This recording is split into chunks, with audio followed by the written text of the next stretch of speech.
Hukuman terberat bagi seorang pria adalah tinggal dengan orang yang sudah tidak menganggapnya lagi. Jika wanita itu sudah mati rasa, itu bukan teriakan, bukan amarah, bukan tangisan, yang ada hanya keheningan.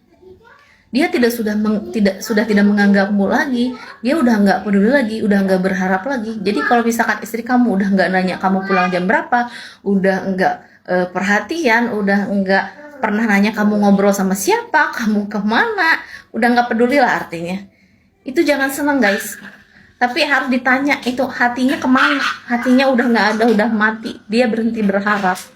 Jadi kalau misalkan istri kamu masih marah, berarti itu tandanya sayang. Kalau istri kamu masih menangis, itu tandanya masih peduli.